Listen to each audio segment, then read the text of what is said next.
Hey, everybody, welcome back to the SCB Steelers Podcast, presented by Deck Roofing Incorporated of South Florida. And we are very, very proud to be part of the Variety Sports Network.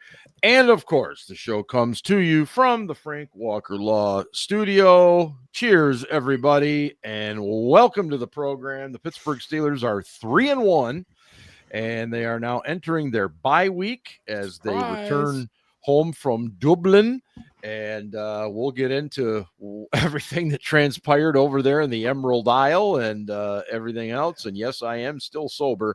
Welcome in, Jamie and Billy and everybody else that's joining us, whether you're watching the YouTube feed or our feed going on right now on X, or as us old people call it, Twitter. In any case, welcome in. Gentlemen, what are you drinking tonight? Ben? Tequila and an IPA flavored with lime that I've never had before, and it was quite tasty. An IPA Sequench Ale. Who makes this? Yeah, ale with lime. Dogfish makes it. Oh, okay, cool, because we get that here. So I'll have to check that out. Ian, what do you have going tonight? I've got, well, first off, I'm fighting off a little bit of a cold, so I've got some Redemption Rye to hopefully help knock this thing out. Absolutely. And Mr. Whiskey's Scarpino. always a good idea when you got a cold. Yes.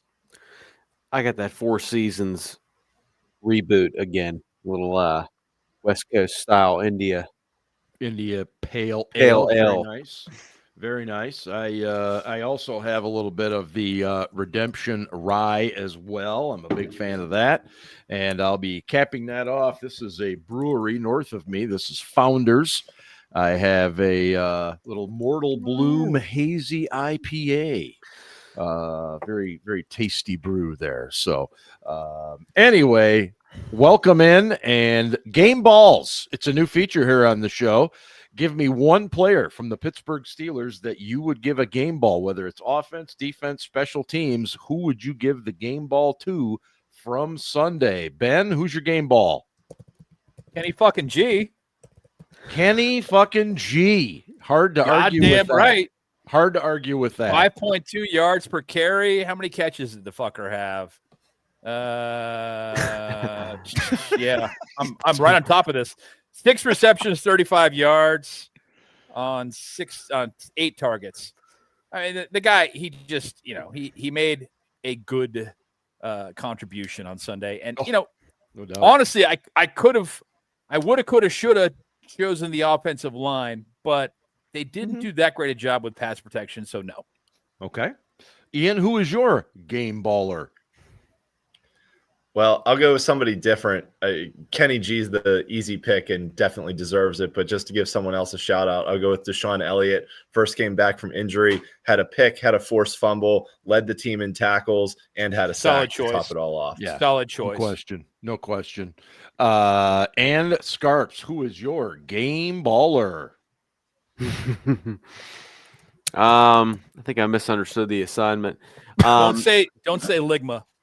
No, no, I'm gonna go with it. It's a non-Pittsburgh Steeler. Oh boy. And I'm gonna give a game ball to Carson Wentz. You dick. Because after watching the film, they had guys wide open all day, and he, for some reason, whether he was, afraid to get hit or whatever, he was not seeing guys. The defense played really, really well. I'm not taking anything away from them, but I think a better quarterback is not going to miss some of those easy ones he had, and he had some layups. But for the Steelers, I mean, the guy got sacked 5 times and hit 8 more. I think if I were that guy, I might be seeing ghosts too. Yeah, no, that's what I said. And he played. The guy who saw ghosts beat us. That is true. He played a lot better in the fourth quarter. I will give him props. So I will go. Now that I understand the assignment, you know what? I'm gonna do it. Fucking Darnell Washington, who is slowly becoming one of my favorites. He was raw, but he's getting better. He's arguably our best blocking tight end. He obviously has some sort of camaraderie with Rodgers, and Rodgers trusts him. And I think I made the joke. Actually, it wasn't a joke, but he's going to be like Mercedes Lewis was for Aaron Rodgers. And the guy is playing pretty good. He's getting significant snaps. Yeah. And he's producing way more than the two tight ends that are fucking making a combined $20-something million this year. So I'm going to give it to Darnell Washington. Yeah, it's a great pick. Robert kind of stole my thunder. I'm gonna give it to Peyton Wilson, and I don't like to normally do it for one play, but his hustle play ended up taking an extra minute off the clock, and you can sit here and wonder ifs and nuts, candy and ifs and buts, candy and nuts. That's it. Who's nuts? These nuts. These nuts. There you go. But it was an amazing play for him to track him down. And overall, I thought he just he played like a guy who the week before had been demoted a little.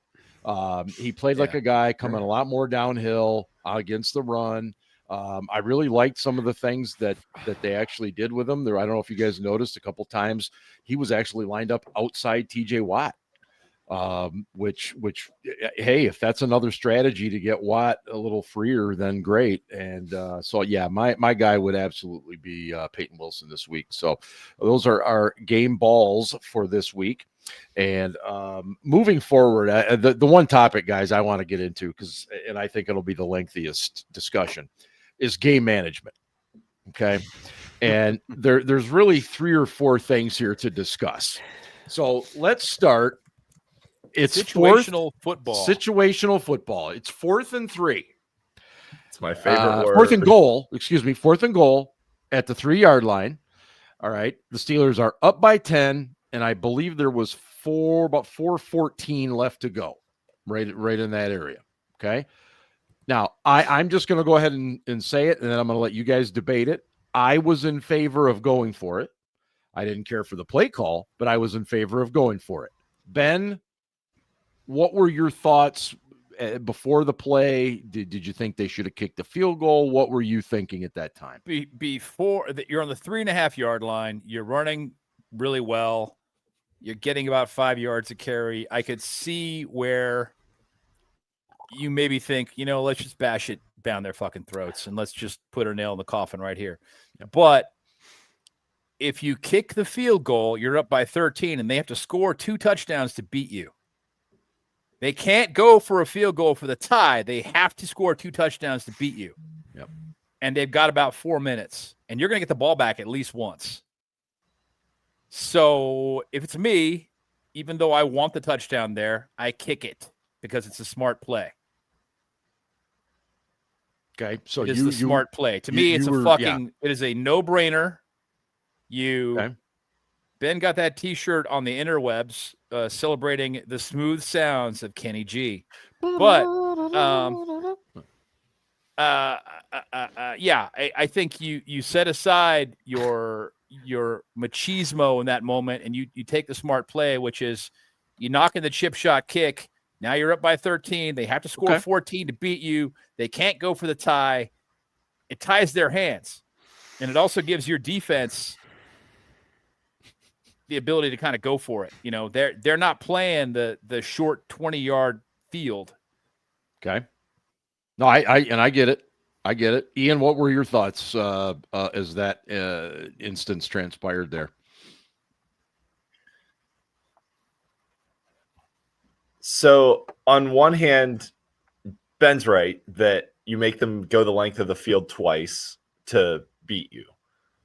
On the other hand, I don't mind going for the kill shot there, but I would prefer actually throwing the ball into the end zone rather than trying to just run the ball in. So I didn't love the play call. I didn't hate the decision, but I didn't love the play call. Yeah, I that's exactly well put. And I think the one other thing I'll add, considering Boswell had already had one blocked and the rate of kicks that were blocked that caused crazy endings in last week's games, I do wonder a little bit if that was kind of in the back of Tomlin's head of being like, do we want to risk a blocked kick here again, our second block kick of the game, or do we want to just make them drive the length of the field, which is why we're going to give them the ball on essentially the 3-yard line. Mhm. But if you're going to do that, it's not like running the ball keeps the clock going, because the clock's going to stop with the change of possession anyway. So you might as well try and throw it into the end zone. Yeah, agree. Scarps, what was your thought at that time? Totally agree. Fucking finish them right there. I don't like the play call either. I think in that situation, you let Rodgers call that play, and I don't think Rodgers called that play. I don't. No, I don't think Aaron Rodgers is going to. I don't think Aaron Rodgers is going to call a run in that instance, even though they had been successful at running. I think even though he has a lack of mobility, I think he would have had something dialed up a little bit better. But I have no issues with being aggressive there. And he absolutely should have done it. Okay. And just to add, and Ian, you alluded to this, the other reason I liked it was because I was going to be forcing them to go 97 yards. Of course, I did not ever foresee an 81-yard busted coverage reception happening either. So, but be that as it may. Okay, that's the first scenario. Second one, and Ian, I'm going to let you go first on this one, okay? It's 4th down at the Minnesota 40-yard line. They have less than a yard to go, and Mike Tomlin chooses to punt the ball after taking the 5-yard penalty, okay? And they, if I'm correct, we didn't have any timeouts left, so we couldn't sit there and talk about it. We had to make a decision. We were a little late getting up to the line, so the whole idea about getting to draw them off, we didn't have a lot of time to do that, so we took the penalty. Where did you fall on the decision-making process there? I would have gone back to that tush push play that they used earlier in the game that they only needed 4 yards? Less than a yard. Oh, on the 4th down. No, this was the 4th down. 4th down. Yep. Yes. No. So yeah, I mean, you needed a yard or less. Like I would have gone back to that play and made them stop you from doing it, because I think Connor Hayward took that snap, but Darnell Washington was behind him. I mean, you put Darnell Washington behind somebody pushing, like I think he's going to get that yard. So I would have gone for it there, and I would have run the tush push play and made him stop you. Okay. Yeah, and they needed like 9 inches or something. It wasn't very that far. much. It was less than a yard. Not me. It wasn't a lot anyway. And, right. And the first time they ran it, Rodgers literally stood there with his hands on his hips, like he projected. Yeah. He projected to the offense. Yeah, I'm not involved in this play at all. I'm just out here because we have to have an 11th guy. If that would have been a fumble, I don't think Rodgers would have moved. I think he would have just watched the entire play. I think you're right. Which reminds me that I think that fumble earlier in the game when Rodgers did fumble, that was actually a bounce pass. That was intentional. Oh, yeah, absolutely. Oh, yeah. Absolutely, that was a bounce pass. Scarps, your thought process on the 4th down decision to punt the ball. Hated it. Just as I said, finish them at the goal line, finish them right there, for fuck's sake. Like, get the first down. Like, and I'm not saying Rodgers needs to QB sneak it or whatever, but for fuck's sake, man, you practice this stuff throughout the week. Fucking do it, man. And then they boot the ball out of the back of the end zone and act like that's exactly what we wanted to do.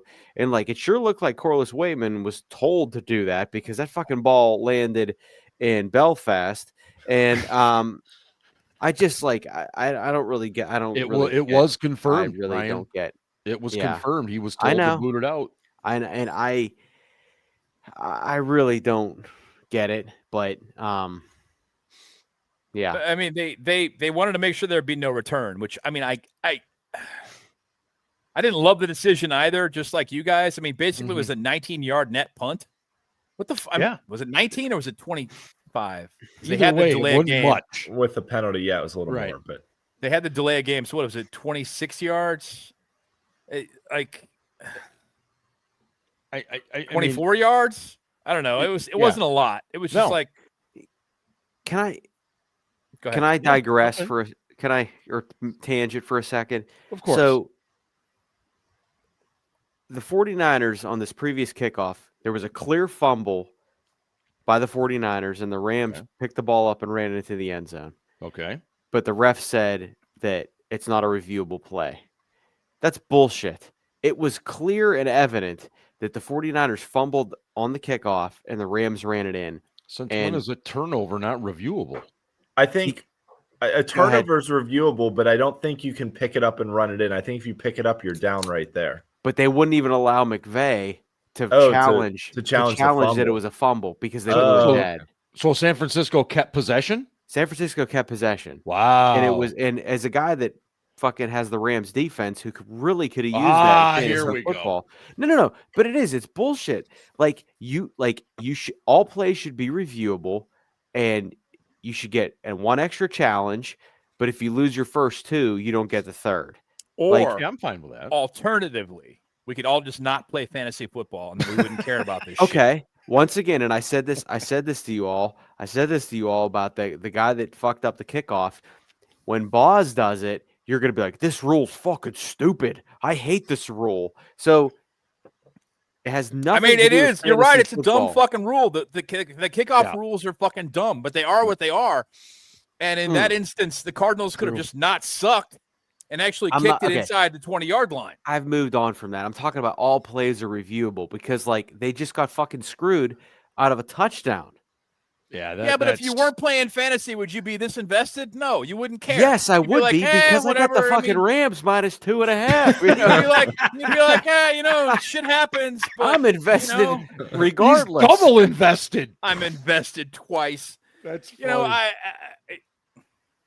let me. I don't know. All right, getting back. Getting back. Yeah, I let me digress. circle back around here. Okay. I'm sure by rule, that's another one of those things where by rule it was called correctly, but it's fucking dumb. The rule is dumb. Yeah. There are lots of situations like that in the NFL where they haven't thought through all of the unintended consequences of the rules as they lay them out. It's like, really? Well, Deshaun Elliott was fined $6,000 for having a black towel this weekend. I mean, it was only $5,793 or something. Pardon me. I'm about to repost my friend and former Steelers offensive coordinator Todd Haley. Whistles on progress are so inconsistent by officials. Should have been fumble if whistle hadn't blown. Questionable. Do we hear early whistle? Do we hear early whistles on the tush push? I would. You know what? Todd sounds like he's coached a little in the NFL. I'm just saying. But we hated him when he was here. Basically, what Todd is saying, and he's probably correct, is some asshole blew the whistle early, and now it's non-reviewable because the play was dead. Yeah. Fucking yeah. One other thing, and Scarps, I'll lead off with you on this one. Wonderful. Terrell Austin basically said this week that on the big play to Jordan Addison, the busted coverage, he admitted that he shouldn't have called that particular coverage because he had a couple guys out, a couple of new guys in. He was just saying that he was fucking stupid, and he admitted it, which is lovely. Yeah. So my question, Scarps, is why in the hell are you calling that? I don't think. I think he took the fall for the team on that one. I don't think he called. I don't think he called anything too complicated. I think the guys fucked it up, and that's why. Again, that's why I'm not sold on this defense. I don't think this defense is elite. I don't think this defense is great. I think they're going to have to prove it against better quarterbacks and better offenses. But I do appreciate TA for saying that, whether it was true or not. Yeah, So, no, I think that's a great point. And idiots like me probably didn't think about that in the moment, but I think it's a good point. That he could have just been trying to take some heat off those young guys and basically saying, hey, that's on me. That's on me. I don't know. Ben, did you have he could be. There are a lot of different theories there. The one I like best is that Chuck Clark he called a different coverage and Slay didn't hear him. And so he passed the receiver off to Clark, even though Clark was passing the deep third off to Clay or to Slay rather. And I'm like, okay, because Peyton Wilson came over and covered the flat, which is where Slay stayed. So we had two defenders in the flat. It's like, that doesn't make any sense. I don't know. I didn't like the call at all anyway. In that particular instance, I thought they should have gone man one, which is basically a single high safety and man, and then sent everybody, because they had Wentz confused as fuck early in the game by sending extra rushers. He didn't know where they were coming from, and he was seeing ghosts. They needed to get him back in that position, in that situation, and shut down that drive. Instead, they allowed it, an 81 yard? 81 yards. Yep. Ian, anything that you saw there? Yeah. I think you're right that it may have been one of those calls where, like, you know, you've got the corner, you've got the safety, and if the outside guy goes deep, the corner carries him. But if the slot guy goes deep, the safety is supposed to carry him. But they kind of ran a cross where the slot guy went out and the safety passed him off, and the outside guy went long, but the safety passed him off, but the outside guy didn't go long. So I'm guessing it was some kind of like cover 2, cover 6, inverted cover 2, which I know is like a horror story word that, like, we should never talk about an inverted cover 2. True. What happened in the 2013 playoffs in Denver. Really, we should just never call an inverted cover 2 ever, just because of that one game. It should be a rule. No, an inverted cover 2 is fine as long as you don't have your corners with outside leverage in that situation, so they don't have to run all the way across the fucking field on the guy who's running the slant. I digress. Yes. Did you guys think that Pierre caught that ball and he was inside? He was in bounds. I didn't think there was enough video evidence to overturn it, because they didn't have a shot that showed both his feet and the ball at the same time. What I was going to say. I agreed, and it was a pick at the time, and I was like, this should remain anyway. Whatever. It was what it was. In those situations, right? I try to look at it as if I'm on the other side, and you know, how would I feel if I was on the other side? Just because I try to give an unbiased take, but I kept coming back to what Ian just said. I didn't see that one angle that conclusively said to me, nope, that's not an interception, and so therefore I thought it was. But that's just me. The Steelers are now on the bye week, and as we know, under Mike Tomlin, they spend a tremendous amount of time doing a lot of self-scouting. All right, they go back, they look at a lot of tape from the first 4 games of the season. Where are we doing well? Where are we not doing well? So if you're Mike Tomlin, Ben, where are you starting with your self-scouting this week? Offensive line. Okay. Do you like what you saw on Sunday compared to the first 3 games? I think they're getting better each week. In particular, run blocking. I mean, those heavy sets when they were run blocking, holy shit. Yeah. That was some Pittsburgh Steelers football. I love seeing that. But their pass blocking ain't good. I mean, but they're getting better. They're getting better each week. So, you know, progress. You never want to shit on progress, because no matter how slow it is, it's progress. True. It's positive, right? Absolutely. But they got to get to the point where they're at least competent. They're not there yet. You know what I'm saying? Yeah. Oh, yeah. Absolutely. No argument here, man. None. Ian, where would you be self-scouting? I'm a big believer that everything starts in the trenches. So Ben talked about the O-line. I'll talk about the D-line. I think run defense specifically, the D-lines look a little better since Harmon has come into the lineup after his injury. But really just what they're doing in run defense, not just the 2 or 3 down linemen, but the inside linebackers as well, how the outside linebackers are supporting. They did better against Minnesota, but Jordan Mason still had some pretty big holes to run through. So I think that's definitely an area that they need to clean up going into the, I guess, latter 75% of the season. We're only 4 weeks in. So yeah, there's a lot of football left, but I think the O-line got a little better.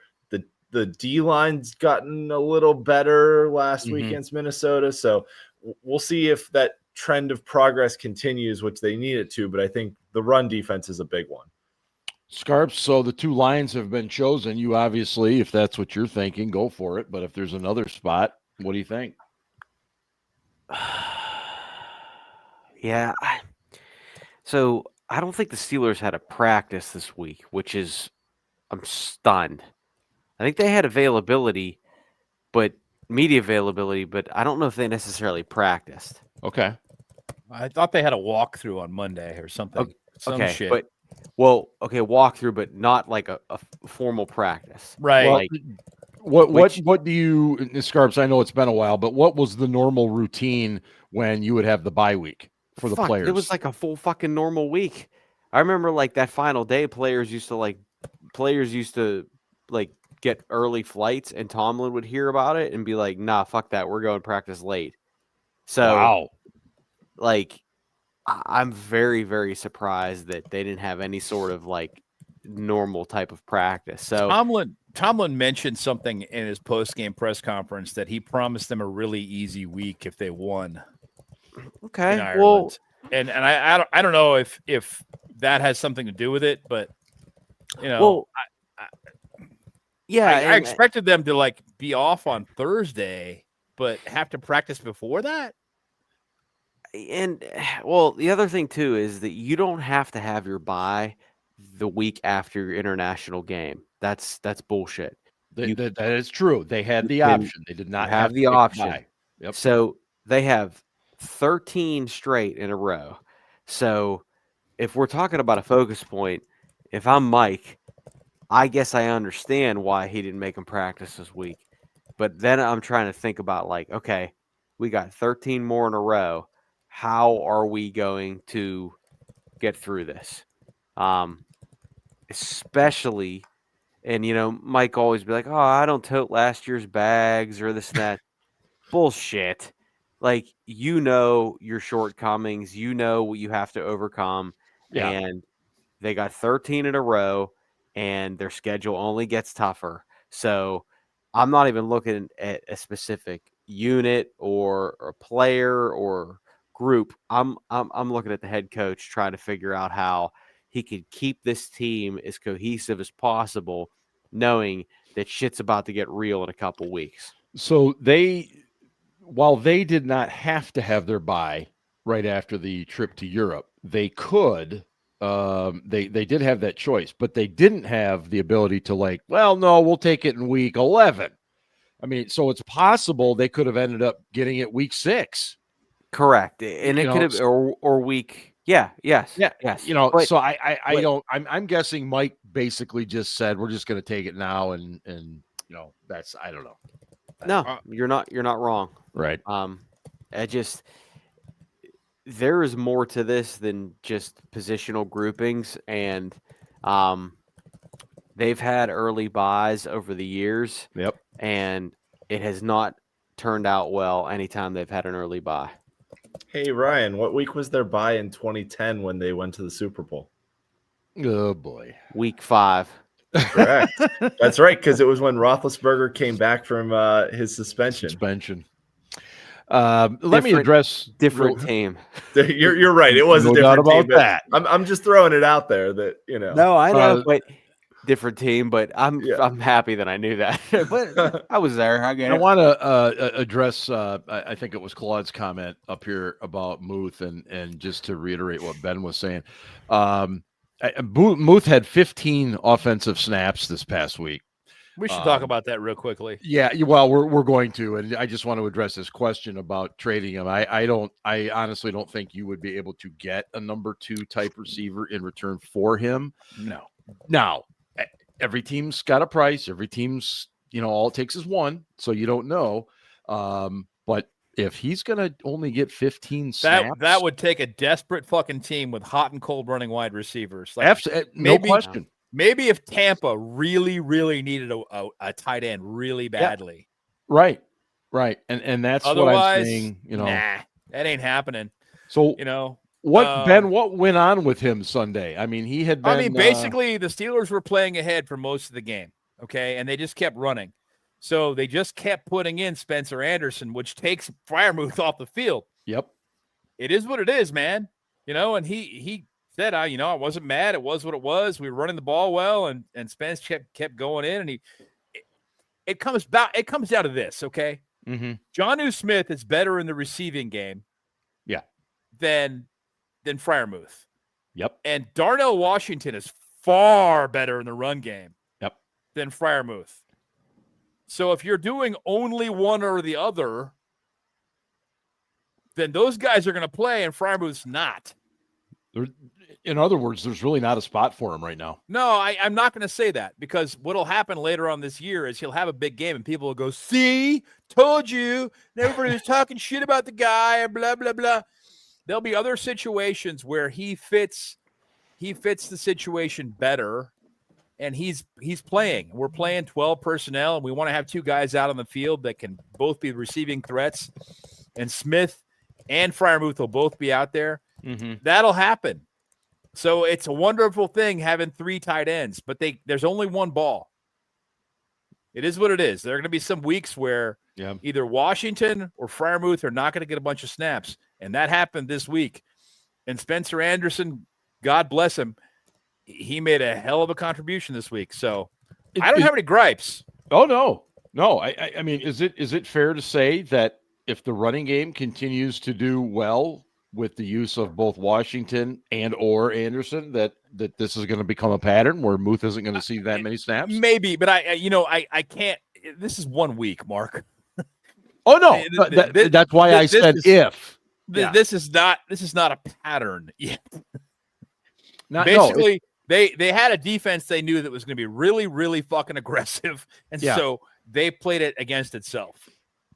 They ran a lot of outside-inside zone and created and bashed some holes open and got Kenny G to the second level and it said, hey, see what you can do.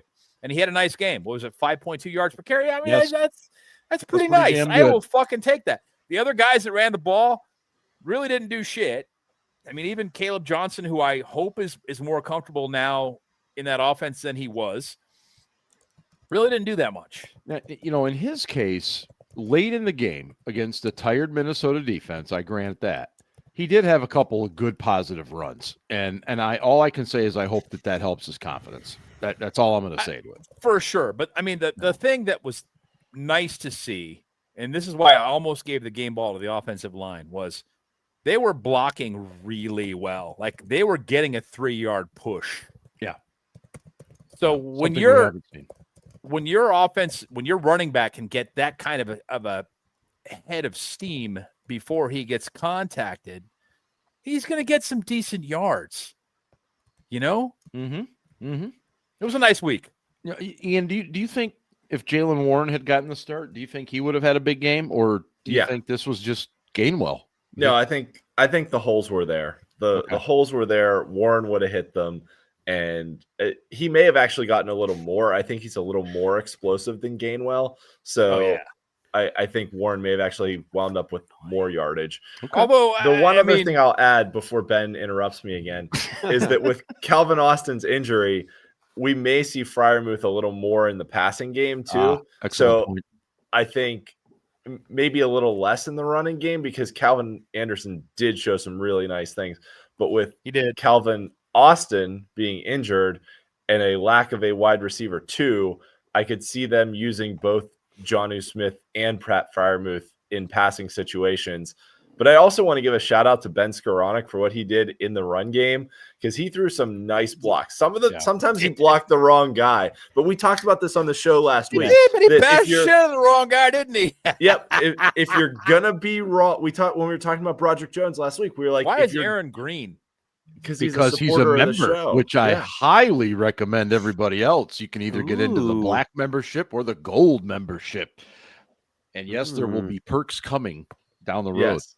But right, we talked about last week. If you're going to be wrong as a blocker, be aggressive and knock somebody out of the play, right? Like you could knock the wrong guy out, but if you knock somebody out, at least you're doing something. Right. And the one play down by the goal line that got a lot of, publicity on Twitter that he came across and like knocked this linebacker completely out of the play. Like that was 100% Broderick Jones's guy. He absolutely blocked the wrong guy. Yeah. And Broderick's just standing there like this guy, like he's like, motherfucker, you're like 66, god damn it. Right. And Broderick's like, I'm supposed to double team the defensive tackle and then pop out and hit the linebacker. And this wide receiver is supposed to block the safety, and there's going to be a big hole for Gainwell to run through for the touchdown. And Broderick did his job and went out to the linebacker, and Skoranek just flew across, leveled the linebacker. The safety almost tackled Gainwell because no one blocked him, and Broderick's standing there like the guy was supposed to block got blocked. So some of it's that, right? The communication thing they always talk about. But like, if you're going to be wrong, be aggressively wrong and absolutely knock somebody out of the play. Scarps, how would you rate the acting prowess of Mr. Skoranek after he picked up that 15-yarder against the Vikings? Was that Oscar worthy, Emmy worthy, or was that just like, well, he's done some commercials worthy? The Bill Lambier Award for flopping, man. That was amazing. That was like Dustin Hoffman and Kramer versus Kramer. Right? It was beautiful. But I would say that we would hate that if somebody else. No doubt about it. Oh, we would. No question. We'd be pissed. What I find interesting is that is how I've talked about the defenses. I'd rather them have a bunch of Joes on defense that play well together, know their assignments, do the dirty work. Mm-hmm. And I feel that's what they are on offense. And they don't. I mean, they have some names, but they don't have as many names as they have on defense. Yeah. But a guy like Ben Skoranek, I mean, he's just a fucking dirtbag, and like he's I got an even better term for he's a jag-off, and I think we got some jag-offs on offense. Yeah. Now I don't like, and we've dealt with this for the last couple of years. I don't think we have enough talent on offense though to do what we actually need to do in crunch time. Their talent may be there on defense, but again, I don't know if they can play well together against a good offense. But to your point about Muth, and I got nothing against Muth, man. I think he's a really nice guy. I think he that whole Pickens not showing up for that thing and Muth filled in. I thought that was great PR for him, and I don't even think he necessarily needed great PR. I just think he's a nice dude, but. Guy's on a $50 million contract, and Ben, I know we talked about fantasy football earlier and how Arthur Smith just, if you ever draft an Arthur Smith player, you're like, fuck, this guy's just going to screw me. So was that part of game script last week? Yes, I do believe it was. Darnell Washington and Spencer Anderson is the eligible, but. It's like that fucking scene in Office Space. Muth, what exactly would you say you do here? Like, I'm being serious. Like, I know. What does he do? And he's clearly not on the same page as Rodgers. Rodgers has gotten pissed off at him a few times, and you can see it. So, I don't know if this is the right fit for Muth, but they paid him $50-something million. Yeah. So. They got to figure it out. But also at the same time, this next game against Cleveland, who, by the way, has a pretty good defense. I'm not going to take that away from them. They have a great defense. Yeah, great defense. Their offense sucks man ass, but. Yeah, and as much as I want to say, this could be a game where Muth, catches 6 passes for 70 yards and a touchdown, I don't know. So, I just it's gonna happen. I mean, at some point, eventually, gonna have a big contribution, probably against the Bengals. But it's just, this is what happens in an Arthur Smith offense, which is why I'm surprised that they paid Muth that much money. They have hot and cold running tight ends right now, man. They really do, and I think it's almost like you got to find the right combination, and I mean they have to be giddy with how well Washington blocked. Not that they didn't know he wasn't a good blocker, but I think they found some things with him. As well as adding the eligible in there. But again, that's not going to be sustainable because defensive coordinators in this league are pretty damn good. They're going to adjust. So how does Arthur Smith adjust back to that? What do you play off of that? And, and then you talk about. I mean, if you let Washington slip one of those blocks and absolutely catch it and run, and if all the guys behind the, at the second level are DBs, have fun trying to tackle him. Right. He's like the dad in the backyard with the little kids trying to tackle him. I mean, that's what it looks like. 200-pound DB is trying to tackle a 300-pound tight end. Good fucking luck. Yeah. Jesus. Yeah. I am curious with, DK had a great first half on Sunday and then was targeted just one time, had the one little catch for 4 or 5 yards. That was it. He had one catch for 4 yards in the second half. And I mean, they really shut him down after the first half, but the damage was done. It was, but it does make you wonder, especially after Calvin Austin went out. Roman Wilson got a couple of snaps, but I think Scotty Miller outsnapped him. Roman Wilson had 4 snaps. Yeah. That's how fucking bad he is. Scotty Wilson. Played Scotty in front of him. Scotty Miller, excuse me. It is my fault. Nameless gray face, regardless. Yeah. Number 6 wide receiver Scotty Miller is higher on the depth chart than Roman Wilson. And so was Skoranek. Benny Scro's been playing. He's been playing the whole fucking Aaron Rodgers' first touchdown pass was to Ben Skoranek. Yes. But my understanding with Wilson is that it's just a matter of they want him to be able to play a little bit on the outside, and he's just not getting it. Yeah. My understanding is he's not reading his keys correctly, and he's not running the right routes. No, and so he's not. Rodgers isn't going to have faith in you, then he ain't playing. Yeah, he's not where Rodgers needs him to be to get him the ball. So he's not playing. So he's good at reading. He did go to Michigan, where they don't go to Michigan to play. Well, reading is optional at Michigan. They go to Michigan to buy some khakis at Walmart and wear those. And then, this is also true. Play football, right? And so maybe he's not very smart. I don't know, dude. I'm just saying. Well, he was an exclusive slot at Michigan. I mean, he had a handful of routes that he ran, and that was that. And he ran them extremely well. He's super quick, but it's just not clicking in the NFL right now. Go ahead, Scarps. Matt Smith is here. Welcome in, Burner. Welcome in, Matt. At least Smith. We didn't use a 3rd round pick on him. Yeah, Burner, we did. We did. And that was horrible, and you're right. Yep.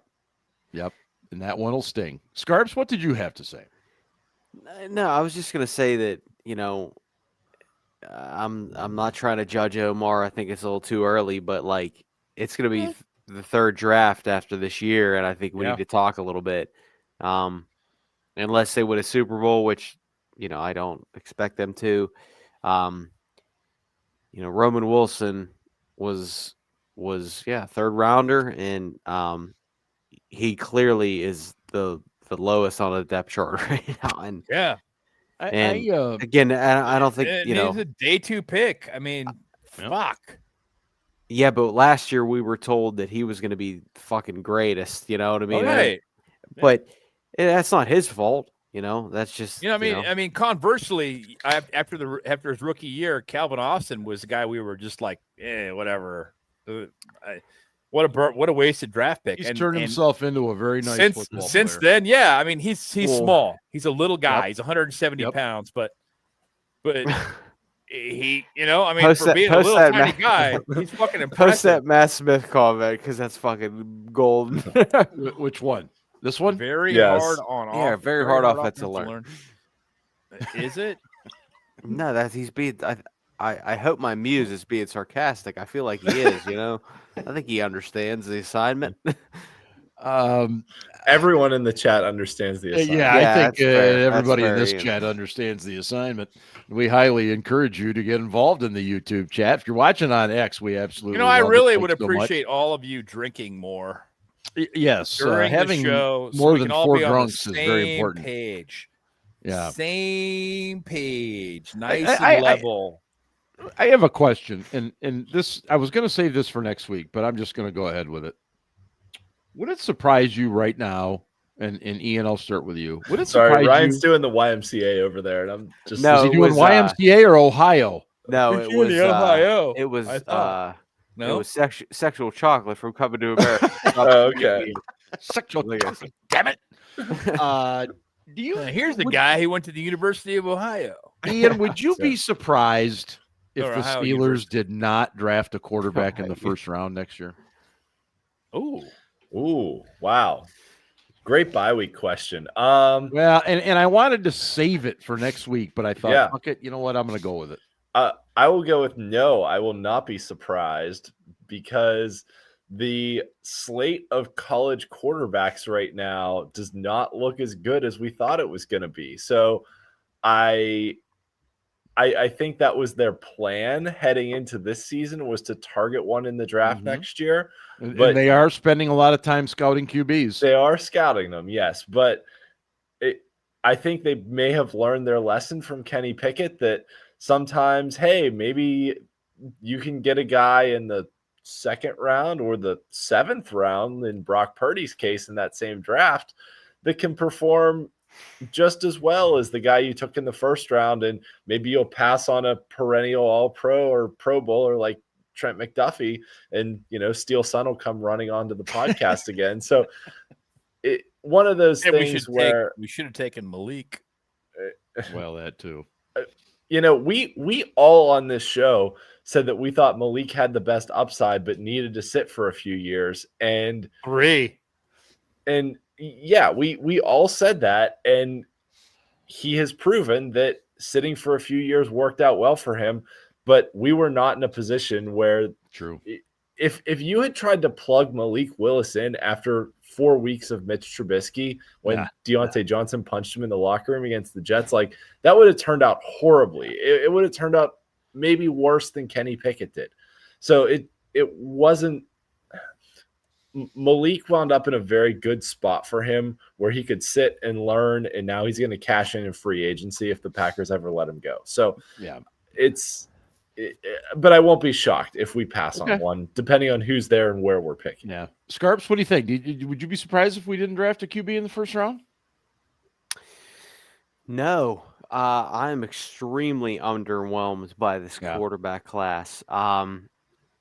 In a sense that the names you recognize have not played well, but some of the names you may or may not have recognized are kind of like rising to the top. Exactly. But I mean, do I really want to take a chance on one of those guys? I don't know. And then also too, I wouldn't be surprised. I mean, obviously there's a lot that happens. There's a lot that's going to happen in these next 13 games, but does Rodgers want to come back? Do they make an investment in the trenches, either side? I don't know. Well, if Cam Hayward retires, then right. Yeah. Well, yeah. Do you guys think that there is added pressure because you want to make a sexy pick because the draft is in your backyard? I mean, they did that with Kenny Pickett, right? That worked out real well. Yeah, which, I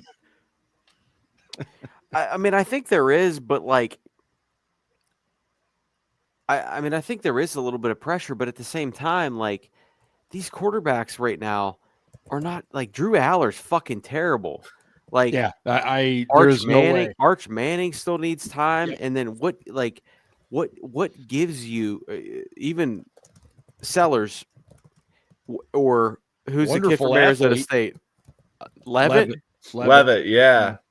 What gives you the confidence that the Steelers have a group that can develop a quarterback? Well, I don't. That is another question. And I agree with you. I don't have any confidence that they can. No. Sorry. I there are a lot of people, especially in the Twitterverse, that think the Steelers have to take a quarterback next year. I don't think so. I hope they've learned their lesson from the Mhm. Kenny Pickett debacle. Don't get me wrong. If the value is there in the first round, then go ahead and take one. But if it's not there, don't force the fucking pick, please. Right. Well, and again, I asked that mostly because we're heading into the bye, but I also asked it for the reasons you guys point out, that some of these top QB prospects are not playing well. But then you do have this other tier of guys, and I know John Mateer, who has the broken hand, was one of those guys kind of rising up. The kid at Alabama, he had a really rough first game against Florida State, but he's played great since. Simpson, he's up there. You got the kid at Indiana, all of a sudden looks pretty damn good. So it's going to be a really interesting draft process once we get into February, and then of course March and April before the draft. But things are going to change. Things are absolutely going to change. One of the other things too that I think makes it hard to evaluate some of the quarterbacks, like the kid at Alabama, like he is an absolute stud at wide receiver to throw the ball to. Like, yeah, absolutely. There's sometimes I feel like in college you're like, is this quarterback good or is the wide receiver amazing? Like, do you remember everybody thought Dan Lefevre was going to be a good NFL late round prospect, and then they were like, oh no, he was just throwing to Antonio Brown, which made him look really friggin' good. And it was like, oh, Antonio Brown was actually the one who made that offense go. It wasn't the quarterback. Right. So I the feel same like thing with Will Howard at Ohio State. He had literally number 1 and number 2 NFL wide receivers he was throwing the ball to. Freaks. Egbuka, who is going to be offensive rookie of the year, wasn't even there. He wasn't even their wide receiver 1. No. Yeah. He was their wide receiver 3. Like, right. Yes. Imagine that. What I'm saying. Howard had 3 guys at Ohio State better than most NFL teams have. Yeah. No, it's true. So, I don't know. I'm curious, looking forward. One other thing I do want to talk about, guys, and really I could have led with this because it's very important. Many fans are looking what's happening in the rest of the AFC North right now. And it seems to me that a lot of Steelers fans are already looking for playoff tickets because the Ravens are 1-3. They're incredibly banged up. The Bengals have no Joe Burrow. Their offense is terrible. Their defense is probably worse. And, of course, the Browns are the Browns. They still have a good defense, but offense. Okay. Why, Ryan, why should Steelers fans take a little bit of caution with this? Because it's September? Is your name Ryan? Your name's not Ryan. Ryan, go ahead.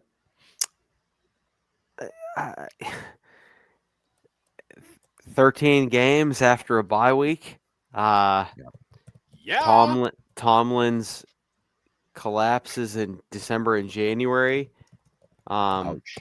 The fact that the Ravens are injured right now, but they always seem to rally. And they've also bad Ravens teams have beaten good Steelers teams.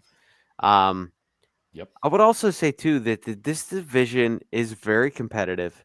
Cleveland's defense is really good. Their offense sucks. Cincinnati's defense is not very good. But if Jake Browning gets a little bit more comfortable, I mean, I wouldn't want to fucking have to deal with Jamar Chase and T. Higgins. Nope. I'm just saying. So there's a lot of football left to be played. And also, it just turned into February. Jesus Christ! It just turned into October. To think that this division is wrapped up, like you're a fucking idiot.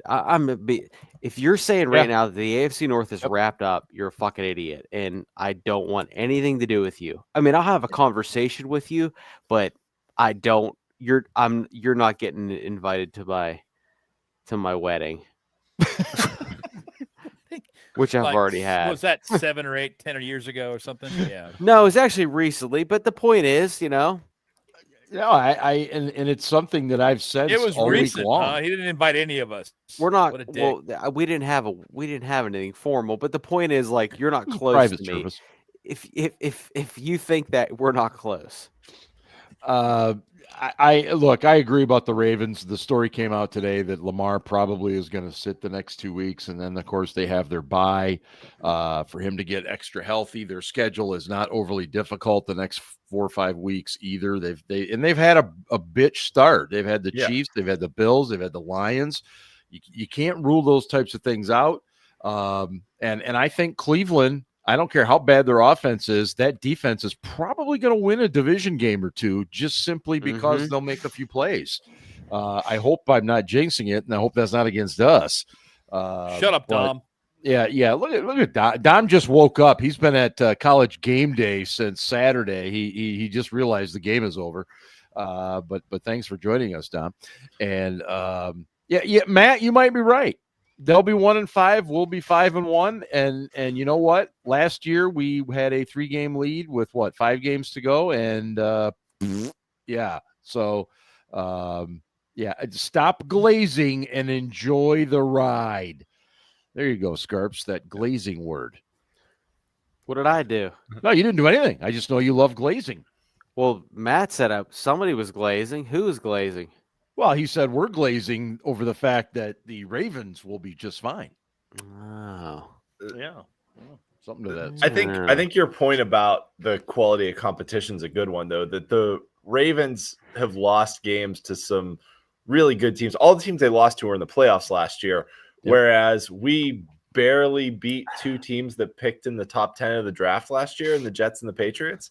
So it's early in the year, but also just that point of comparison of like, yes, we won the games, but they were close and the Ravens played a lot tougher competition. And if we played that same schedule, we'd probably be in the same spot as them. So I'm not counting our chickens before they hatch. And we've got a pretty tough back half of the schedule where some of these things are going to even themselves out a little bit. So there's just a lot of football left and anything can happen. And, right now we're the only team in the AFC North that's going to have their starting quarterback most likely in, week 6 after our bye week, which is crazy to think about.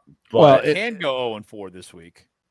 Yeah. Well, yeah, just to reiterate a little bit about what Dom is talking about here, the last 2 weeks during our prediction segment, and I'm picking them to lose again. I'm picking them to lose the fucking bye week. 100% wrong both times. I don't care. And I wanted to take the Steelers last week, and I just couldn't. And so I made it unanimous in that the Vikings would win, and of course we were all wrong.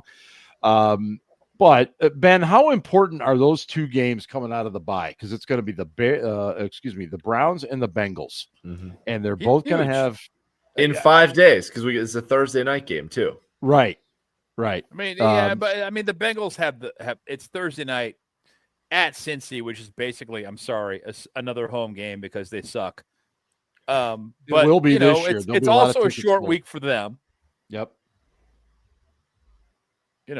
Yeah. And Dom, you can give a shit about being wrong 2 weeks in a row because I think we're all happy that we were wrong this week. For sure. Like I said, I'm picking them to lose again this week and they're not playing. I'm picking them to lose the fucking bye. I don't care. Like whatever it takes. I don't give a shit. If that's they're going to lose again this week, even though they're not playing. Scarps, do you have an interesting story at all of a player that may have done something unusual during the bye week at all? Did anybody take a shot at a helicopter was there any, or anything? Because I assume you PR guys probably look at the bye week like, okay, these guys are all out of here for a couple of days. I don't have to worry about these assholes. Do you ever remember a situation where it was like, oh God? Nothing coming to mind? No, but I hate to even bring this up, but I'm going to, and I don't remember this, but did Mike Adams get stabbed during the bye week? I honestly can't remember. And Mike, if you're watching, I love you. Fucking Mike Adams, wonderful, wonderful human being. Good human being. Wanted to be great. Don't necessarily think that it panned out that way, but such is life. I feel like that was a bye week type of thing. Actually, it actually wasn't, Mike. I feel like this is you, Mike. Love you. I'm fairly certain the bye week is when Alameda Te'amu fucking was drunk driving on the south side and fucking blasted into all those cars. Oh, that's right. Te'amu. Big defensive dude, I forgot tackle. about that. Yes. Okay. So it's just a little bit of a bye week story there for sure. Okay. All right. Nope. What? Nope. That was No. Hold on. Oh, he's researching everyone. Yeah. Giggling it. Did I just He was Googled arrested on October 14th, 2020. Sorry, 2012. Was that our bye week? Oh gosh. Oh geez. Now we're gonna have to do some digging there. He was arrested October 14th, 2012. I think we might have been on a bye. While you guys are researching that, my question is, what does everyone do on a Steelers bye week since you have all this wonderful time to do other things? Anybody do anything for fun, or do you just sit and watch other games? No, it wasn't the bye week. Fuck, whatever. Okay, I was just curious. Tom, fucking. Yeah. Anybody got plans for the bye week? I might go to the zoo with my kids. Oh, it's gonna be a nice day on Sunday. The Pittsburgh Zoo? Yeah, the Pittsburgh Zoo. Okay. Yeah. Did easily the nicest zoo I've ever been to. Yeah. Ryan, you may remember this. Remember when Joey Porter was an assistant coach and got kicked out of a high school football game? Yeah. Did that happen during the bye week, or was funny. that during a regular week? I don't remember that, but Peasy got arrested after the Dolphins' home game victory. Yeah, he got arrested in the South Side, didn't he? At the Flats, and that was the maddest I've ever heard Art 2 ever. Really? Yes. Because you telling us that story, like Art actually raised sweared his he voice said a a bad bit? word. He did. He that morning, like I remember, like we were all there that morning because we were all like, "What the fuck's going on? Like, what's happening?" Like, and I heard Joey talking, and then Mike was like, "Yeah, like all right, you know, whatever." And I remember like I heard Art walk in, and they were in the offensive team meeting room, and you could hear shit echo, and like Joey said a couple words, and Art was just like, "Well, Joey, no, we can't have that shit right now." I was like, "Damn," I said, "Shit, can't have that shit right now." I mean, we might draft your son in a couple years, and he's going to be hurt with a hamstring all the time, you know.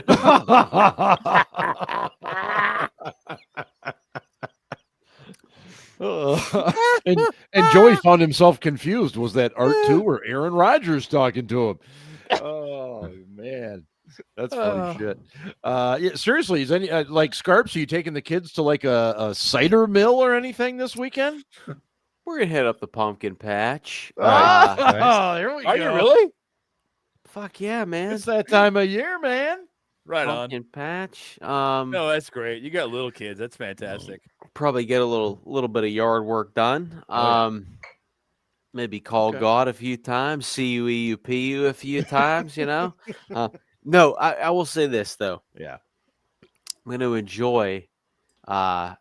to enjoy watching football on a Sunday, knowing that the Steelers can't win or lose. Oh, it is a glorious feeling. It is, and you know, I know people are going to be watching the AFC North, and I totally understand that. Yeah. But none of that shit concerns me. You know, no, it's out of our control. Yeah, yes. No, Just like Kyron Williams fumbling on the goal line as the Rams were about to fucking take the lead because I had the minus 2.5. Nobody cares. Nobody cares, though. You know. Valiant effort. I've got some people in my survivor pool that picked the Rams, so I'm kind of rooting for the 49ers. I'm sorry, Ryan. I also picked the Rams in my survivor poll, but no big deal. I mean, like, we're not. Why'd trying you to do anything. that? Why didn't you pick like the Cardinals? Cardinals what I were the have this easy week. pick Because I this think week. that I also think that game's going to be close too. You heard it here I have first. the Cards this week in my survivor. Smack Jones is about to fumble here for a touchdown. Yeah. Smack Jones. Speaking of Smack Jones, is Casey Kasem available? No, he's not. He just Pac-Man left. Jones? Where the fuck did he go? Yeah, he just went Probably take to a the shit. bathroom again. He had I to- picked. he I picked probably- the Colts I think in he my said he had to go survivor take a league. dump. Who the Colts have this weekend? The Raiders. Oh yeah, that's Yeah. terrible. I took the Colts because I already used the Cardinals. I used them earlier this year. Do you in your survivor? Did they pool, lose do you- then? do you have No. second chances? Or is What's it that? straight- Sorry, is Mark. it do you have a second chance, or is it straight Yeah. up? Yeah, we have a strike. We can. Yeah, so- I lost last week. I had the Chargers. They screwed me in New York. Oh, that's rough. I took Damn the road Texans because I knew I had a strike to spend, but I was like, I Yeah. never pick road teams. My logic No. is like, and Same. you picked the Chargers last week. They were playing at the Giants. I know. I don't normally do that, and I thought, come on, this is too easy. Rookie starting his first ever game against Harbaugh's defense. Come on. See, you know, your mistake was you put your faith in a Harbaugh. well, that's I can't argue that for anything. Yeah. Anything else from the game last week that we didn't discuss? That's kind of how I feel about the Browns this week going against the Vikings, especially I think the Vikings defense is going to be pretty fucking fired up after they got lit up last week by Aaron Rodgers and a suspect offensive line. They're going to be fucking pissed. And you're playing against a good defense too. You don't want to And be. you're playing against a good defense, but yeah, I just think they're gonna like that. They're gonna confuse the shit out of that rookie, and they're going I to think so, light him too. the fuck up. Yeah, I don't think it's going to go well for him, but I've been wrong before. I mean, I feel bad for him because he seems like a likable kid, Very much so. Yeah. but it is what it is, man. Welcome to the NFL. Yeah. Sorry, it's a shitty moment for you to be the starter this week, but oh well. Casey Kasem, are you available, sir? Of course. Oh boy, Casey's Coast to Coast American Top 40. Hello, everyone, and welcome to the week that was October 2nd, 1973. Our favorite correspondent, Ryan, and non-ball knower, Ryan, is back with us again this week, and he writes, Dear Casey, tears are running down. They're all running down your breast, and Yin's friends, baby. They treat Yins like a guest. Don't Yins want somebody to love? Casey, that's, of course, a parody of Jefferson Airplane's Somebody to Love off their 1967 album, Surrealistic Pillow, which is where I lie my head after drinking on the Steel City Blitz podcast. Oh, there might be a punt return for a touchdown. Nope, there's a flag. Casey, I'm not sure. Casey, I'm not sure you know, but Jefferson Airplane's origins go back to San Francisco, the Bay Area. You know what other bands are from the Bay Area? Well, there's the Grateful Dead, Santana, Journey, Metallica, Sly and the Family Stone, and so on. You know who's not from San Francisco? Bad Bunny. Do you know any of these music? I mean, whatever. To be totally transparent, I'm old. Casey. To be totally transparent, Casey. When I first heard Bad Bunny was going to do the Super Bowl halftime show, I was very caught off guard because Bad Bunny is the name my ex-wife gave to her vibrator.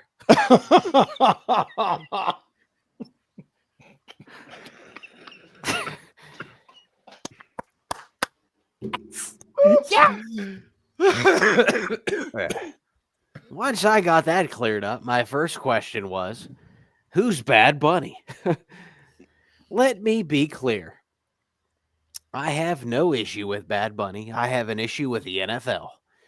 It seems they care more about being provocative, pushing buttons, and trying to get new audiences to tune in, rather than take care of their true fans every once in a while. The last true rock and roll act to headline a halftime show was The Who in 2010. To be fair, Pete Townshend's hearing was already long gone. Yeah. And Roger Daltrey accidentally strangled himself with his microphone cord. But you bet we enjoyed every minute.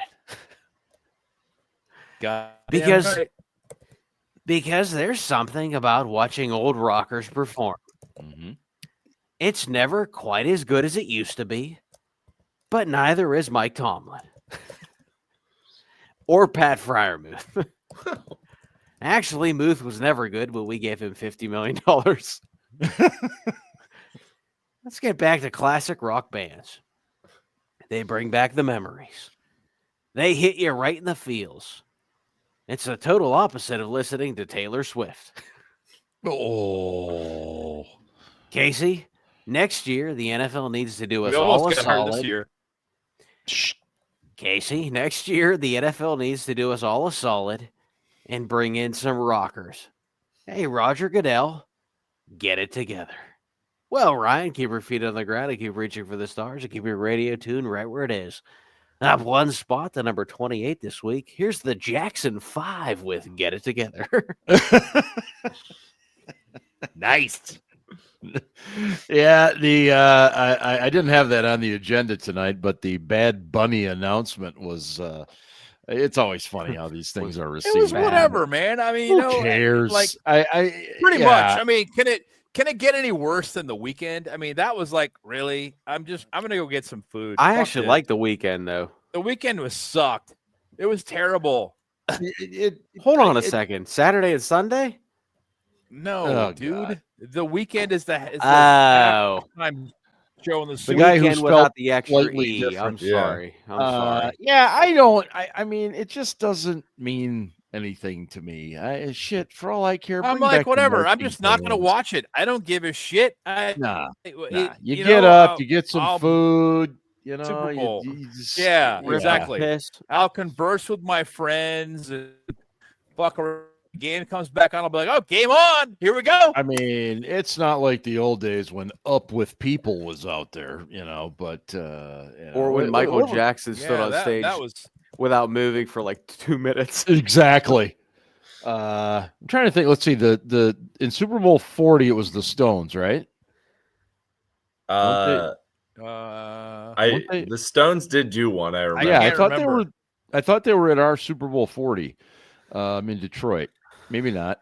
And then who did Springsteen was 08. He did 43. Yeah. Okay. Springsteen did 43. Yeah. Yeah. And then U2 did the one right after 9/11. I remember that. I remember Prince was pretty amazing. That was down in The Miami. Stones were Super Bowl 40. Prince was Yeah. Yeah. The Black Eyed was Peas were that Super Bowl I was at. They Prince- were terrible. Yeah, I don't.